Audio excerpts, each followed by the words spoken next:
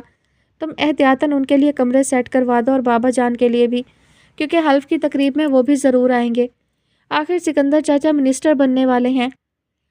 وہ پرسوچ انداز میں سر ہلا کر بولا، یہ سب میں کر لوں گا، تم اپنے کام نمٹاؤ۔ میری گاڑی تو نہیں چاہیے نا تمہیں؟ نو نو، میرے پاس اپنی پجیرو ہے۔ عاظم اپنی نئی پجیرو پر اترایا، ورنہ وہ مہینے پہلے تک گاڑی کے لیے اس کی خوشامد کرتا تھا۔ ارے تمہاری پجیرو کو تو میں بھول ہی کیا تھا، وہ ہنسا۔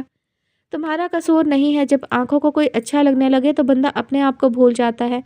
عاظم پھر اسی موضوع کی طرف آیا تو وہ فوراً اٹھ کھڑا ہوا۔ میں سونے جا رہا ہوں، تم جہاں کہیں بھی جاؤ، 5 بجے لوٹ آنا، پھر یہیں سے 7 ایئرپورٹ چلیں گے۔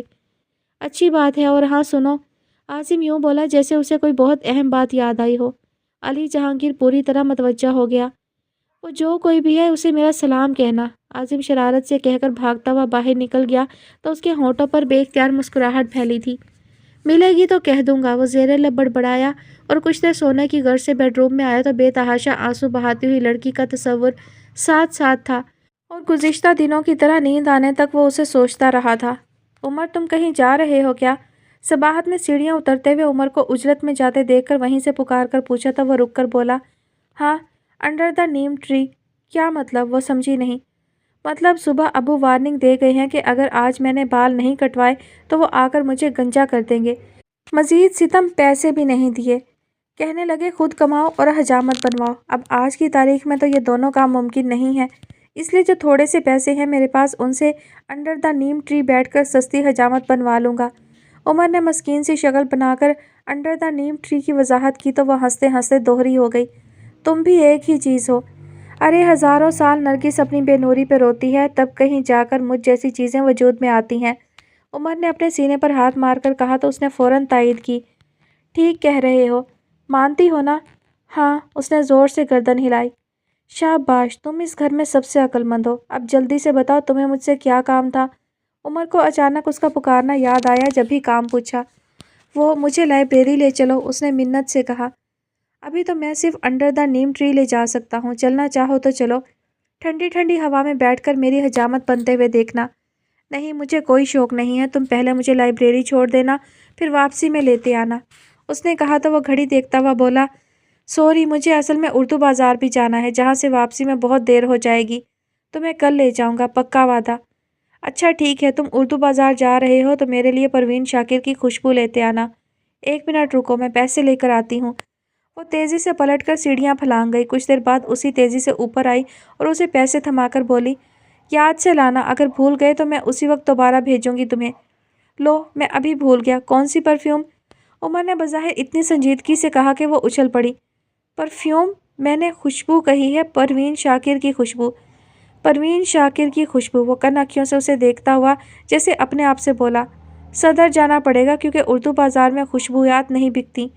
عمر، وہ اس کی شرارت سمجھ کر چیخی، اللہ کرے آج ماموں جان تمہیں سچ مچ گنجا کر دیں، لاؤ میرے پیسے واپس کرو، میں نبیل بھائی سے منگواؤں گی۔ وہ اسے مزید چڑھاتا ہوا بھاگ گیا تو وہ بڑبڑاتی ہوئی اوپر آ گئی۔ کیا ہوا، عمر تمہیں لے کر نہیں گیا؟ نبیل نے اس کے تپے ہوئے چہرے کو دیکھ کر پوچھا تو وہ بے دھیانی میں بولی، کہاں؟ لائبریری جانے کی بات کر رہی تھی تم، انہوں نے کہا تو وہ چونک کر بولی، ہاں، وہ عمر ابھی اپنے کسی کام سے جا رہا تھا، کہنے لگا کل لے جاؤں گا۔ کوئی بات نہیں، کل چلی جاؤں گی۔ وہ ڈسٹر اٹھا کر ان کے ٹیبل کی صفائی کرنے لگی۔ مدھو کہاں ہے؟ موڈ ٹھیک ہوا اس کا کہ نہیں؟ کچھ دیر کی خاموشی کے بعد نبیل نے پوچھا۔ جی اب تو ٹھیک ہے، کل اماں جی سے مما کی شکایتیں کر کے دل کی بھڑاس نکال چکی ہے۔ وہ ڈسٹر کی گرد کھڑکی سے باہر جھاڑ کر ان کے پاس آ بیٹھی۔ پتہ ہے کیا کہہ رہی تھی؟ کہ مما اسے بالکل پیار نہیں کرتی، اس کی کوئی بات نہیں مانتی، جبکہ میری اور آپ کی ہر بات مان لیتی ہیں۔ میں نے کہا ہم اس کی طرح ایسی کوئی بات کرتے ہی نہیں ہیں جو نہ ماننے والی ہو، اس لیے اسے ایسا لگتا ہے کہ مما ہماری بات مان رہی ہیں۔ اس پر اس نے مجھے بے نقط سنائی ہے، مجھے غصہ تو بہت آیا لیکن میں خاموش رہی۔ اچھا کیا، وہ بے وقوف ہے، نبیل نے کہا۔ نہیں نبیل بھائی، مجھے لگتا ہے وہ جان بوجھ کر ایسی باتیں کرتی ہے جن سے اختلاف یقینی ہو، اور جب اختلاف ہوتا ہے تو الجھتی ہے، پھر اپنے آپ شاکی ہو جاتی ہے۔ اس روز صوبیہ بتا رہی تھی احمد بھائی کے ساتھ الجھ رہی تھی، وہ مدیہ کی عادات پر تشویش کا اظہار کر رہی تھی۔ کس بات پر؟ نبیل نے اس کی تشویش محسوس کرتے ہوئے پوچھا۔ اس نے نیا شوشہ چھوڑ دیا کہ آنرز کرے گی۔ اس پر احمر بھائی نے کہا کہ اسے انہی سبجیکٹ میں گریجویشن کرنا چاہیے۔ بس اس بات پر دونوں میں کافی دیر تکرار ہوئی۔ پھر مدھو یہ کہتی ہوئی آئی کہ اس کی مرضی، وہ جو بھی کرے۔ آپ بتائیے یہ کوئی اچھی بات ہے؟ مما سنیں گی تو وہ بھی ناراض ہوں گی۔ پھر یہ کہے گی مما اس سے پیار نہیں کرتی۔ نبیل کے پرسوچ انداز میں سر ہلانے پر پھر قدرے توقف سے وہ کہنے لگے، ویسے آنرز کرنے میں کوئی حرج تو نہیں ہے۔ اگر وہ مدھو کا یہی شوق ہے تو احمر کو اعتراض نہیں کرنا چاہیے۔ لیجیے، آپ بھی اس کی سائڈ لے رہے ہیں، وہ اچھل کر بولی۔ اس لیے کہ یہ کوئی ناجائز ضد نہیں ہے۔ اگر اسے پھپھو کی طرح ڈاکٹر بننے کا شوق ہوتا تو کیا اس پر بھی اعتراض کیا جاتا؟ نہیں نا، تو اس پر بھی نہیں ہونا چاہیے۔ میں خود بات کروں گا پھپھو سے اور احمر سے بھی، انہوں نے نرمی سے سمجھاتے ہوئے کہا تو وہ خاموش ہو کر انہیں دیکھنے لگی۔ کچھ غلط کہا کیا میں نے؟ نبیل نے اس کی خاموشی دیکھنے پر پوچھا تو اس نے نفی میں سر ہلا دیا۔ تبھی سونیا اسے پکارتی ہوئی آ گئی۔ صبح مارکیٹ تک چل رہی ہو؟ کون کون جا رہا ہے؟ اس نے اٹھتے ہوئے پوچھا۔ بس میں اور تم چلیں گے، لے جاؤں نبیل بھائی سے؟ سونیا نے اسے جواب دے کر نبیل کو دیکھا تو وہ اس بات میں سر ہلا کر بولے، ہاں کیوں نہیں، عمر تو لینے ہی گیا، تم لے جاؤ۔ چلو چینج کرو گی تو کر لو، سونیا نے اجلت کا مظاہرہ کیا۔ نہیں ٹھیک ہے، اس نے اپنے حلیے پر نظر ڈال کر کہا، پھر نبیل سے پوچھنے لگی، آپ کو کچھ منگوانا ہے نبیل بھائی؟ نہیں، البتہ یہ پیسے رکھ لو، اگر اپنے اور مدھو کے لیے کچھ لینا چاہو تو لے لینا۔ نبیل نے 500 روپے کا نوٹ نکال کر اسے تھمایا تو وہ شکریہ کہتی ہوئی سونیا کے ساتھ ان کے کمرے سے نکل آئی۔ قریبی مارکیٹ گھر سے 2 سٹاپ کے فاصلے پر تھی اور عموماً وہ اپنی شاپنگ کے لیے یہیں آتی تھیں۔ گرمیوں کے لیے اعلان کے سوٹ خریدنے تھے، اس کے علاوہ کچھ چھوٹی موٹی چیزیں تھیں، اور اس کے ہاتھ میں نبیل کے دیے ہوئے وہی 500 روپے تھے جو پہلے مرحلے پر ہی یوں خرچ ہو گئے کہ اعلان کے اچھے پرنٹ دیکھ کر 2 سوٹ خرید لیے۔ اس کے بعد وہ سونیا کو خریداری کرتے ہوئے دیکھتی رہی۔ اماں کے لیے سوٹ خریدنا ہے، مگر یہاں سے تو سارے گہرے رنگ ہیں، چلو آگے دیکھتے ہیں۔ سونیا ہاتھ میں پکڑا کپڑا بے دلی سے واپس ڈال کر آگے چل پڑی۔ یہاں دیکھ لیں، سادہ پرنٹ نظر آ رہے ہیں۔ اس نے سونیا کا بازو کھینچ کر متوجہ کیا۔ ہاں اماں جی ایسے ہی پسند کرتی ہیں۔ سونیا دکان میں داخل ہو گئی تو اس کے سامنے والی دکان پر باہر ہی سے ڈیکوریشن پیسز دیکھتے ہوئے اسے افسوس ہونے لگا کہ سوٹ خریدنے میں جلدی کیوں کی، اپنی پاکٹ منی سے جمع کیے ہوئے پیسے بھی لے آتی۔ کانچ کے نازک سے گلدانوں سے بہت اچھے لگ رہے تھے۔ ایک نظر سونیا پر ڈال کر وہ اس دکان میں داخل ہوئی اور گلدان اٹھا کر دکاندار سے اس کی قیمت پوچھی تو وہ معذرت کے ساتھ بولا، سوری بی بی، یہ بک چکے ہیں، ان کے بس 2 پیس ہی تھے۔ کوئی بات نہیں۔ گلدان واپس رکھتے ہوئے اس کا دھیان سونیا کی طرف چلا گیا، جانے اس نے پکارا تھا یا اسے لگا جو وہ بے اختیار ادھر مڑی تھی اور گلدان شو کیس پر جانے کے بجائے نیچے گر کر چکنا چور ہو گیا۔ اوہ، وہ ایک دم پریشان ہو گئی۔ بی بی آپ کو نظر نہیں آتا اتنا قیمتی گلدان؟ میں ان صاحب کو کیا جواب دوں گا جو… دکاندار بری طرح اس پر بگڑنے لگا۔ سوری، میں آپ کو اس کی قیمت… یوں بے عزت ہونے پر اس کی آنکھوں میں آنسو آ گئے۔ قیمت مجھے نہیں، انہیں ادا کیجیے۔ دکاندار نے دوسرے شوکیس کے پاس کھڑے شخص کی طرف اشارہ کرنے کے ساتھ اسے پکارا، ایکسکیوز می سر، 1 منٹ۔ کیا بات ہے؟ علی جہانگیر نے پلٹتے ہی اسے دیکھا اور بے اختیار اس کے قریب آیا تھا۔ آپ… میرے خدا! وہ مزید گھبرا کر ایک قدم پیچھے ہٹ گئی۔ سر، انہوں نے آپ کا گلدان توڑ دیا، وہ دکاندار نے اسے فوراً اطلاع دی۔ آئی ایم سوری، میں نے جان بوجھ کر نہیں توڑا، میں آپ کو اس کی قیمت ادا کر دوں گی۔ وہ پلکیں جھپک کر آنسو اندر اتارتی ہوئی بولی تو علی جہانگیر نے پہلے دکاندار کو ہاتھ سے یوں اشارہ کیا جیسے وہ اپنا معاملہ خود نمٹائے گا، اور اس کے ہٹنے کے بعد اس سے کہنے لگا، قیمت تو آپ کو ادا کرنی پڑے گی۔ ابھی، اس نے کہہ کر سونیا کو مدد کے لیے پکارنے کی نیت سے پلٹ کر دیکھا اور اسے سامنے والی دکان پر موجود نہ پا کر سچ مچ اس کے پیروں تلے سے زمین کھسکنے لگی تھی۔ ابھی نہیں، وہ جانے اس کی پریشانی سمجھ گیا یا آئندہ ملاقات کا بہانہ مل گیا تھا۔ جیب سے کارڈ نکال کر اس کی طرف بڑھاتا ہوا بولا، آج ہی کے دن اس پتے پر پہنچا دیجیے گا۔ جی۔ اس نے کارڈ لے کر اپنے پیروں سے بکھرے کانچ پر نظر ڈالی۔ مجھے افسوس ہے، اتنا خوبصورت گلدان… کیا قیمت تھی اس کی؟ نہ بہت زیادہ نہ بہت کم، یاد رکھیے گا آج ہی کے دن۔ وہ دلکش مسکراہٹ کے ساتھ کہتا دکان سے نکل کر جانے کس سمت غائب ہو گیا۔ وہ اس کے پیچھے دیکھتی رہ گئی۔ جی بی بی، آپ نے انہیں قیمت ادا کر دی؟ دکاندار نے دوبارہ اس کی طرف آ کر پوچھا تو وہ بری طرح چونکی اور بلا ارادہ اس بات میں سر ہلا دیا۔ پھر یہ دوسرا پیس آپ کا ہوا۔ دکاندار نے جلدی سے ایک گلدان پیک کر کے اس کے سامنے رکھ دیا، جسے اٹھاتے ہوئے اچانک خیال آنے پر اس نے پوچھا، کیا پرائس تھی ان کی؟ 1200۔ انہوں نے آپ سے اتنے ہی لیے ہیں، وہ جلدی سے کہہ کر دکان سے نکل آئی اور سونیا کی تلاش میں گردن گھما گھما کر چاروں طرف دیکھنے لگی۔ ایک جگہ وہ پرس خریدتی نظر آئی تو وہ تیز قدموں سے اس کے پاس پہنچ کر بولی، مجھے کہاں چھوڑ دیا آپ نے؟ میں نے کہاں چھوڑا، تم ہی غائب ہو گئی۔ یہ پرس دیکھو، اچھا ہے نا؟ سونیا کا دھیان پرس کی طرف تھا۔ جی، اور کیا خریدنا ہے؟ وہ جیسے اب یہاں سے بھاگ جانا چاہتی تھی۔ بس اور کچھ نہیں۔ سونیا نے پرس کی قیمت ادا کی، پھر اسے دیکھ کر بولی، تم شاید تھک گئی ہو، چلو تمہیں آئس کریم کھلاؤں؟ نہیں بس اب چلیں، اس نے منع کیا، لیکن سونیا نے جیسے سنا ہی نہیں، زبردستی اسے آئس کریم کھلائی، پھر رکشہ میں لے کر آئی تھی۔ گھر آتے ہی اس نے سب سے پہلے علی جہانگیر کا دیا ہوا کارڈ الماری میں اپنے کپڑوں کی تہہ میں چھپایا تھا۔ اس کے بعد اپنی جمع شدہ رقم نکال کر گنی تو کل 400 تھے۔ وہ واقعی پریشان ہو گئی کہ باقی 800 کہاں سے لے۔ آسیہ یا نبیل سے لینے کا مطلب تھا انہیں ساری بات بتانی پڑتی، اور جانے کیوں وہ اس شخص کے بارے میں بتاتے ہوئے ڈر رہی تھی۔ شاید اس کے اندر خوف تھا کہیں اس واقعے کے ساتھ وہ پہلا واقعہ بھی سامنے نہ آ جائے جب وہ اس کے ساتھ گاڑی میں بیٹھی تھی۔ گو کہ اس کے دل میں کوئی چور نہیں تھا، لیکن کچھ معاملات میں آسیہ اتنی سخت گیر تھی کہ مجبوری بھی تسلیم نہیں کرتی تھی۔ یہ اس کا فطری رد عمل تھا۔ اس لیے اس پہلے واقعے میں بھی اس نے یہ نہیں بتایا تھا کہ وہ کلینک کیسے پہنچی۔ بہرحال اب یہ نئی مصیبت گلے پڑ گئی تھی۔ کئی بار اس نے سوچنا چاہا کہ وہ کون سا پیسے لینے یہاں تک آ جائے گا، لیکن ہر بار اسے وہ اپنے دروازے پر دستک دیتا محسوس ہوا۔ گہری شام سیاہ آنچل اوڑھ رہی تھی اور اسے اپنی پریشانی میں لائٹ جلانے کا خیال ہی نہیں آیا۔ یوں ہی اندھیرے میں بیٹھی تھی جب نبیل نے دروازے میں آ کر پکارا، صبا؟ جی، وہ چونکنے کے ساتھ اٹھ کھڑی ہوئی۔ بیٹا لائٹ کیوں نہیں جلائی؟ انہوں نے کہا اور بڑھ کر ٹیوب لائٹ کا بٹن آن کر دیا تو اس نے دونوں آنکھوں پر ہاتھ رکھ لیے۔ وہ نبیل بھائی، بس سر میں درد ہو رہا تھا تو مجھ سے کہا ہوتا یا بوا سے وہ چائے ہی بنا دیتی۔ مدھو کہاں ہے؟ انہوں نے قریب آ کر اسے کندھوں سے تھام کر بٹھایا۔ میں جب آئی تھی وہ صوبیہ کے ساتھ کیرم کھیل رہی تھی۔ اس نے اندر ہی اندر خود کو سرزنش کرتے ہوئے مدھو کا بتایا۔ عجب پاگل لڑکی ہے، جاتی ہے تو گھنٹوں کے حساب سے وہیں جم جاتی ہے۔ کوئی کام ہو تو بات بھی ہے۔ چلو تم آرام سے لیٹو، میں بوا سے چائے کا کہتا ہوں۔ کچھ کھانا ہو تو وہ بھی بتا دو۔ نہیں کچھ نہیں، چائے بھی نہیں پیوں گی، آپ کو پینی ہو تو میں بنا دیتی ہوں۔ وہ نبیل کو پریشان ہوتے دیکھ کر فوراً کھڑی ہو گئی۔ سر کا درد ایسا بھی نہیں ہے کہ میں مریضوں کی طرح لیٹ جاؤں۔ تو چلو تازہ ہوا میں چل کر بیٹھو۔ نبیل اسے ساتھ لے کر کمرے سے نکل آئے۔ کھلی چھت پر اس نے پلنگ بچھا دیا اور نبیل کے لیے کرسی بھی کھینچ لائی۔ تبھی عمر خلاف عادت بہت خاموشی سے آیا اور خاصے مجرمانہ انداز میں سر جھکا کر بیٹھ گیا، جس پر نبیل نے قدرے تشویش سے پوچھا، خیریت؟ کیا ہوا ہے؟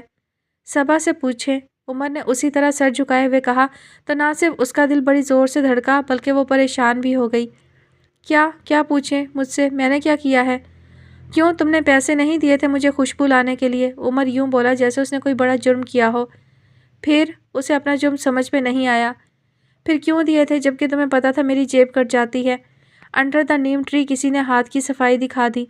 عمر نے دھڑلے سے اپنی لاپرواہی اس کے سر تھوپی، لیکن اس کی جان میں جان آ گئی تھی۔ دھڑ دھڑ کرتے دل پر ہاتھ رکھ کر بے اختیار بولی، اف، تم نے تو مجھے ڈرا ہی دیا، میں سمجھی۔ اس نے ایک دم نچلا ہونٹ دانتوں میں دبا لیا تو نبیل جو اسے ہی دیکھ رہے تھے پوچھے بغیر نہیں رہ سکے، کیا سمجھی تم؟ کچھ نہیں، وہ قدرے سٹ پٹائی، پھر فوراً سنبھل کر بولی، اسے دیکھے نبیل بھائی، الٹا چور کوتوال کو ڈانٹے۔ ایک تو میرے پیسے گرا آیا، اوپر سے الزام بھی مجھے دے رہا ہے۔ ہاں یہ بہت غلط بات ہے عمر، آخر تم کب سدھرو گے؟ نبیل نے عمر کی لاپرواہی پر اسے لیکچر دینا شروع کیا تو وہ چپکے سے وہاں سے کھسک آئی اور کھانے کی تیاری میں بوا کا ہاتھ بٹانے لگی، لیکن اس کا ذہن بار بار اپنے مسئلے میں الجھ رہا تھا۔ کھانا تیار ہو گیا اور آسیہ کے آنے پر بوا نے نکالنا بھی شروع کر دیا، لیکن اس کا دھیان ادھر ادھر ہو کے نہیں دیا۔ اس شخص پر بھی غصہ آ رہا تھا۔ کیا تھا جو کہہ دیتا کہ ٹوٹنے والی چیز تھی ٹوٹ گئی، پیسے مانگنے ضروری تھے؟ کیا بات ہے، تم کھانا نہیں کھا رہی؟ کچھ سست سی ہو رہی ہو۔ آسیہ کے دوسری بار ٹوکنے پر اس نے کھانے سے بالکل ہی ہاتھ کھینچ لیا۔ مجھے بھوک نہیں ہے مما، یوں ہی زبردستی بیٹھ گئی تھی۔ کچھ کھایا تھا شام میں؟ آسیہ نے اس کی کلائی پر ہاتھ رکھتے ہوئے پوچھا۔ سونیا جی کے ساتھ بازار گئی تھی، وہاں چاٹ وغیرہ کھا لی ہوگی ہے نا؟ اس سے پہلے مدیہ نے بول کر اس سے تصدیق بھی چاہی۔ چاٹ تو نہیں، آئس کریم کھائی تھی، اس نے کہہ کر آسیہ کو دیکھا تو وہ اس کی کلائی چھوڑ کر بولی، آئس کریم سے پیٹ تو نہیں بھرتا، بہرحال جب بھوک لگے کھا لینا۔ جی، وہ کرسی دھکیل کر کھڑی ہوئی تو مدیہ نے ایک دم خیال آنے پر پوچھا، سنو تم نے بھی کچھ خریداری کی؟ ہاں، نبیل بھائی نے پیسے دیے تھے، میں نے 2 سوٹ لے لیے، ایک تمہارا ایک اپنا۔ کھانا کھا لو تو دیکھ لینا، تمہارے بیڈ پر رکھے ہیں۔ وہ ٹھہر ٹھہر کر بول رہی تھی لیکن انداز سے اجلت عیاں تھی۔ تم کہاں نیچے جا رہی ہو؟ نہیں، اس بار وہ اختصار سے کام لے کر فوراً وہاں سے نکلی اور اپنے کمرے میں آ کر محض خود کو مصروف رکھنے کی خاطر کتابوں کا شیلف صاف کرنے کھڑی ہو گئی۔ کچھ دیر بعد مدیہ آئی اور شاپر میں سے دونوں سوٹ نکال کر پوچھنے لگی، میرا کون سا ہے؟ جو تمہیں پسند آئے وہی لے لو۔ وہ اپنے کام میں مصروف تھی۔ اور مجھے دونوں پسند آئے تو دونوں لے لو۔ اسے اس وقت کسی چیز میں دلچسپی نہیں تھی۔ اوئے ہوئے، اتنی فراخ دلی! مدیہ نے بڑے محظوظ انداز میں نعرہ لگایا۔ تبھی نبیل نے دروازے میں آ کر اسے پکارا، مدھو چائے بناؤ گی؟ میں؟ اس نے یوں حیرانی سے دیکھا جیسے بہت بڑا کام کہا گیا ہو۔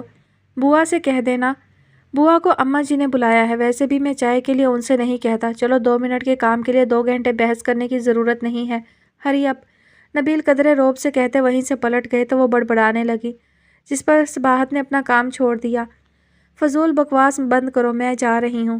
چائے بنانے؟ مدیہ نے خوش ہو کر پوچھا۔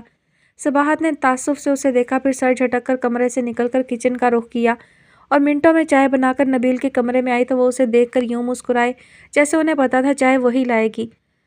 آپ نبیل بھائی یا تو مدھو سے کام کہا نہ کریں اور اگر کہیں تو پھر زبردستی کروایا کریں، کیونکہ مجھے اس کا منع کرنا بالکل اچھا نہیں لگتا۔ وہ اس کے سامنے ٹیبل پر کپ رکھتے ہوئے بولی، اس نے منع تو نہیں کیا تھا۔ خیر، تم اگر کوئی کام نہیں کر رہی تو یہاں میرے پاس بیٹھو۔ نبیل نے چائے کا کپ اٹھاتے ہوئے کہا تو ان کے پاس بیٹھنے کی بجائے وہ کارپٹ پر گھٹنے ٹیکتے ہوئے بولی، نبیل بھائی میں آپ کے پوچھنے سے پہلے ہی بتا دیتی ہوں کہ میں بہت پریشان ہوں۔ مجھ سے ایک بڑا نقصان ہو گیا ہے جسے پورا کرنے کے لیے میرے پاس پیسے نہیں ہیں۔ نبیل نے کتنا بھی قیاس کیا یہ نہیں سوچا تھا جو وہ کہہ رہی تھی۔ میں سونیا جی کے ساتھ بازار گئی تھی نا، وہاں ڈیکوریشن پیسز دیکھتے ہوئے ایک قیمتی گلدان میرے ہاتھ سے گر کر ٹوٹ گیا۔ 1200 روپے کا تھا اور جو خاتون خرید چکی تھیں انہوں نے مجھ سے اتنی رقم کا مطالبہ کر دیا۔ اس وقت میرے پاس ایک پیسہ نہیں تھا اور ابھی بھی صرف 400 ہے، باقی 800 آپ پلیز مما کو نہیں بتائیے گا۔ اس نے صرف صنف میں جھوٹ کا کام لیا اور باقی سب سچ سچ بتا دیا۔ تمہیں آتے ہی بتا دینا چاہیے تھا، خواہ اپنے آپ پریشان ہوتی رہی، اس طرح مسئلے حل نہیں ہوتے۔ خیر اس وقت تو میرے پاس بھی اتنے پیسے نہیں ہیں، کل شام تک انتظام کر دوں گا۔ کب دینے ہیں خاتون کو؟ اور وہ کہاں رہتی ہیں؟ آخر میں ان کے سوال پر وہ گڑبڑا گئی۔ پتہ نہیں۔ کیا مطلب؟ وہ میرا مطلب ہے وہ اسی دکان پر آئیں گی۔ کل آپ انتظام کر دیں گے تو پرسوں صبح میں صوبیہ کے ساتھ جا کر انہیں دے آؤں گی۔ اس نے اس خدشے کے تحت کہ کہیں نبیل ساتھ چلنے کا نہ کہہ دیں، نہ صرف صوبیہ کا نام لے دیا بلکہ ایسا وقت جب وہ کالج میں ہوتے تھے۔ اچھی بات ہے، اب تم ریلیکس ہو جاؤ اور جا کر کھانا کھاؤ۔ انہوں نے کہا تو وہ فوراً کھڑی ہو گئی، لیکن پھر رک کر پوچھا، آپ مما سے تو نہیں کہیں گے نا؟ نبیل نے مسکرا کر نفی میں سر ہلایا۔ تھینک یو نبیل بھائی۔ وہ واقعی بہت ہلکی پھلکی ہو کر ان کے کمرے سے نکلی تھی کہ مدیہ کی بے ساختہ چیخ نما آواز سارے گھر میں گونج گئی، صبا جلدی آ کر دیکھو، شاہ سکندر حیات ہیلتھ منسٹر کا حلف اٹھا رہے ہیں۔ صباحت نے بے اختیار ڈرائنگ روم کی طرف قدم بڑھایا تھا، لیکن دوسرا قدم اٹھانے سے پہلے ہی آسیہ کی سخت آواز آئی تھی، رکو صبا۔ صباحت نہ صرف رک گئی بلکہ سہم بھی گئی تھی۔ تم اپنے کمرے میں جاؤ۔ آسیہ اس کے قریب سے گزر کر ڈرائنگ روم میں داخل ہو گئی تو اس نے بے حد پریشان ہو کر اپنے پیچھے دیکھا۔ نبیل بھی یقیناً مدیہ کی آواز پر نکلے تھے اور آسیہ کے تیوروں سے وہ بھی پریشان کھڑے تھے۔ نبیل بھائی! صباحت کے حلق سے پھنسی پھنسی آواز نکلی، مدھو کو دیکھیں۔ نبیل نے ہونٹوں پر انگلی رکھ کر اسے خاموش رہنے کا اشارہ کیا، تبھی آسیہ کی آواز آئی۔ وہ مدیہ پر خفا ہو رہی تھی۔ بند کرو ٹی وی۔ شاہ سکندر حیات ہیلتھ منسٹر کا حلف اٹھائے یا پرائم منسٹر کا؟ تمہارا کیا تعلق؟ تعلق ہے مما، وہ میرا باپ ہے۔ پہلی بار خائف ہونے کے بجائے مدیہ غالباً اپنے باپ کی حیثیت کے ذوق میں آسیہ کے مقابل کھڑی ہو گئی تھی۔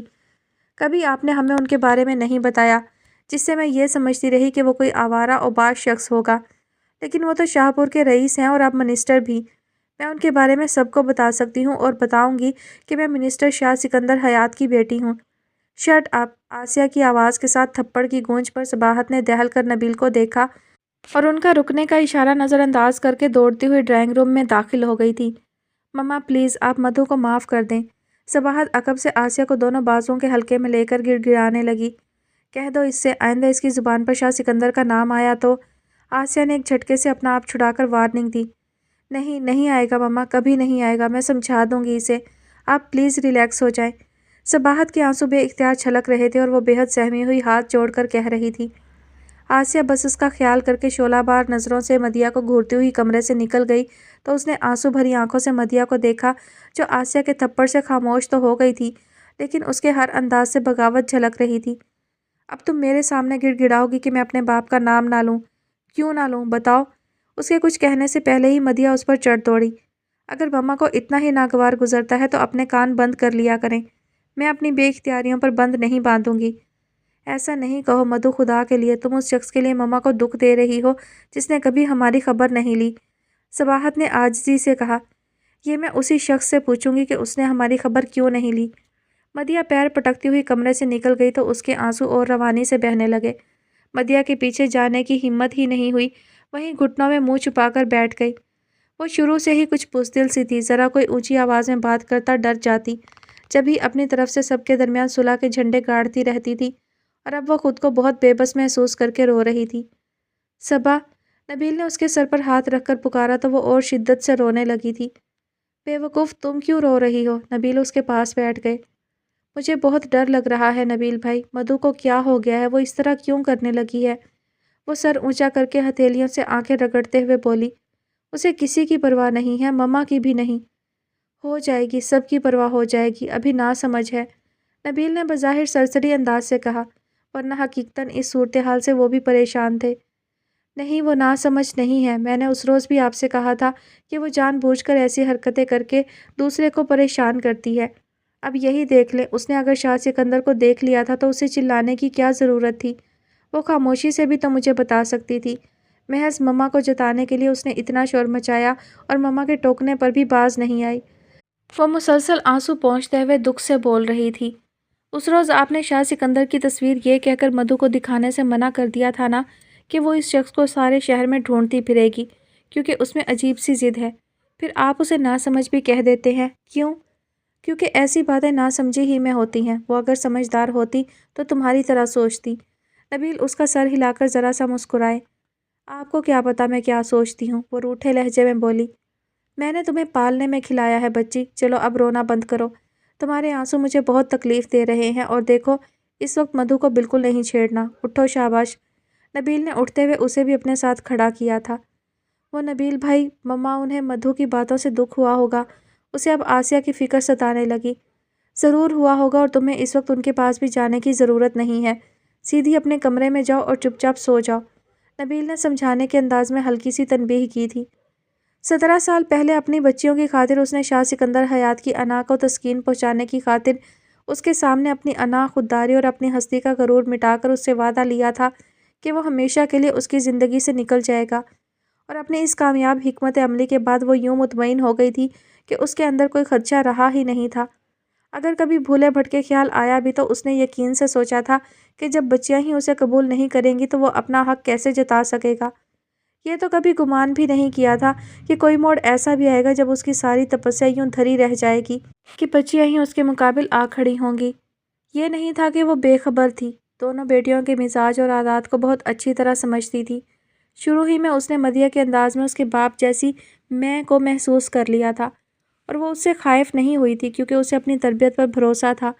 پھر شاید فطری طور پر اسے یہ خیال بھی تھا کہ بیٹیاں جیسے جیسے بڑی ہوں گی انہیں صرف اس کا احساس ہوگا کہ ان کی ماں نے تن تنہا ان کی یوں پرورش کی ہے کہ کسی چیز کی کمی نہیں ہونے دی، اور ایسے میں کبھی انہیں باپ کا خیال آیا بھی تو وہ نخوت سے سر جھٹکیں گی۔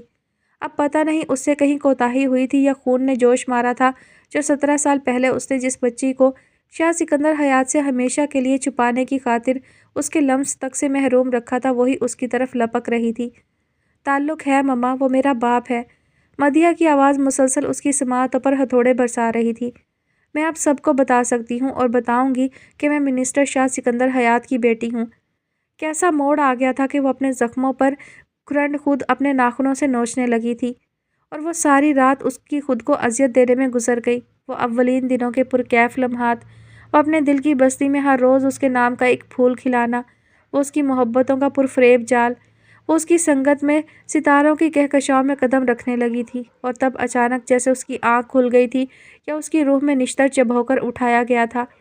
اگر سکندر حیات نے تمہیں اپنی رکھیل بنایا ہے تو اس کا معاوضہ بھی دیا ہوگا۔ یہ اس کی روح پر وہ گھاؤ تھا جسے بیٹیوں کے سامنے بے نقاب کرنے کا خیال ہی جان لیوا تھا، اور اسے لگ رہا تھا مدیحہ کے دل سے اس کے باپ کا خیال نکالنے کے لیے اسے یوں ہی جان سے گزرنا ہوگا، اور میں یہ بھی کر گزروں گی۔ اس نے بہت نڈھال ہو کر تکیے پر سر رکھا تھا، اس کے بعد اسے کچھ ہوش نہیں رہا۔ صبح معمول کے مطابق بوا ناشتہ ٹیبل پر لگا کر سب سے پہلے آسیہ کو اطلاع کرنے اس کے کمرے میں آئی، اور خلاف معمول اسے سوتے دیکھ کر پہلے کچھ حیران ہو کر اسے پکارا، پھر تشویش سے اور کوئی جواب نہ ملنے پر آگے بڑھ کر اس کے بازو پر ہاتھ رکھا تو وہ گرم آگ ہو رہا تھا۔ وہ الٹے پیروں جا کر نبیل کو بلا لائیں۔ پھوپھو، نبیل نے آسیہ کا چہرہ ہاتھوں میں لے کر پکارا تو وہ نیم بے ہوشی میں بڑبڑانے لگی، مدھو مدھو رکو، مدھو کو روکو، وہ جا رہی ہے۔ نبیل سمجھ تو پہلے ہی رہے تھے، اس کی بڑبڑاہٹ سن کر انہیں دکھ کے ساتھ مدیہ پر غصہ بھی آیا۔ وہ مشکل ضبط کرتے ہوئے بوا کو آسیہ کے پاس بٹھا کر صباحت کو پکارتے ہوئے اس کے کمرے میں داخل ہو کر بولے، صبا نیچے احمد سے جا کر کہو کسی ڈاکٹر کو لے آئے، بلکہ ایسا کرو یاسمین آنٹی کو فون کر کے انہیں فوراً آنے کو کہو، پھپھو کی طبیعت ٹھیک نہیں ہے۔ مدیہ جو انہیں دیکھتے ہی تکیے میں منہ چھپا گئی تھی، ان کی بات سن کر تکیہ منہ پر سے ہٹا کر بہت خاموش نظروں سے انہیں دیکھنے لگی تھی، جبکہ صباحت پریشان ہو گئی۔ کیا ہوا ہے مما کو؟ بخار ہو رہا ہے بہت تیز، نبیل کہہ کر وہیں سے پلٹ گئے تو ان کے پیچھے صباحت بھاگتی ہوئی نکلی تھی۔ لابی میں رک کر پہلے یاسمین کو فون کیا، پھر آسیہ کے کمرے میں آئی تھی۔ تقریباً 20 منٹ بعد یاسمین آئی تو اس کے ساتھ میمونہ بھابی اور ابا جی بھی اوپر آ گئے تھے۔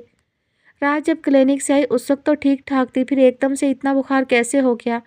ابا جی سوالیہ نظروں سے نبیل کو دیکھنے لگے۔